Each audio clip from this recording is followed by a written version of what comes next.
A report by the UN's Children's Agency UNICEF has warned that half of all young people in Europe and Central Asia are now regularly exposed to severe heat waves. It says their health is increasingly at risk from such climate change-related extreme weather. It comes as the Met Office says that the record-breaking heat experienced in the UK last year will be the norm by 2016. The State of the UK Climate Report says extreme temperatures will become average unless carbon emissions are reduced. Our Environment correspondent Matt McGrath reports last summer's searing heat wave sparked wildfires across the UK, with more than 800 on the hottest day in July when temperatures broke through 40 Celsius for the first time. These blistering conditions also had significant impacts on human health, with thousands more deaths in the over 65s than usual in England and Wales across July and August. But this new Met Office report shows that the persistent heat wasn't confined to summer, with every month apart from December warmer than the long-term average. This saw 2022 become the UK's warmest year in records dating back to 1884.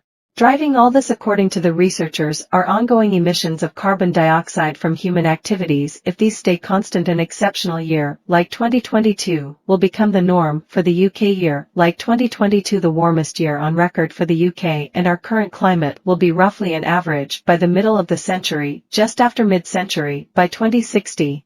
By 2109 out of 10 years will actually be warmer than 2022. Researchers say that in the UK temperature extremes are increasing much faster than the average. This will likely see far more high-temperature records broken in the years to come, potentially by quite wide margins. Scientists say that this pattern is now being seen all over the world, including the dramatic heat that's driving wildfires in Greece and many other locations right now. But even though these higher temperatures will become increasingly likely in a warmer world, the UK still has much further to go to properly prepare for this new normal.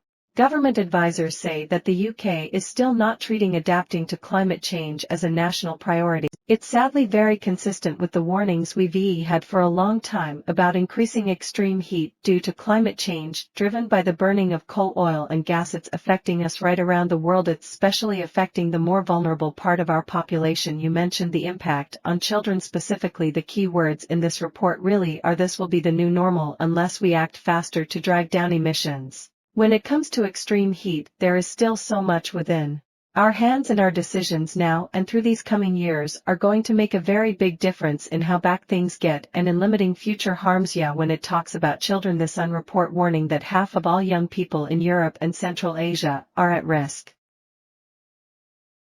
That while children are particularly vulnerable because their core temperature goes up more quickly and heat, they're less able to cool themselves down, and this impacts them in some very significant ways, for example, in their ability to learn in school. And that does mean we have the risk of increasing inequality because it's in poorer parts of the country where there's less quality school buildings and so forth, where people-oriented disadvantaged with climate change.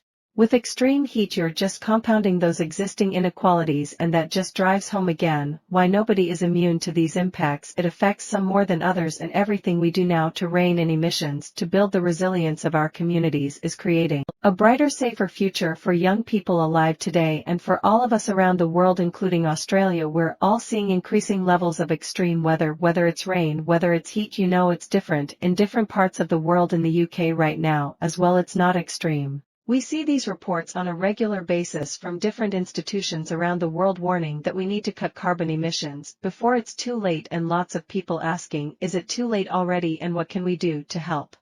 Well, it's never too late, so we have to remember that every positive action we take, every ton of carbon we leave in the ground is limiting future harms and is creating a safer future for everybody. But it is truly heartbreaking to see the impacts unfold over the last few months, all across the Northern Hemisphere, and it's almost a platinum in Australia. We watch these unfold over these months, and we think, what is our summer going to bring? And it's a period of a lot of anxiety and a lot of very genuine human suffering. That we see this as the age of consequences for our past inaction on climate change, and because we bet more of these impacts into the system, we do have to double down on our efforts to adapt to what's coming. But the core message From all this is that it's so essential we cut global emissions in half this decade, and countries like Australia and the UK need to go a lot faster than that, because that's going to be so consequential when it comes to the severity of impacts that we be facing further down the line. Do you feel that we're going in the right direction? Not fast enough. A lot has changed in the last few years. We've had most of the world's major economies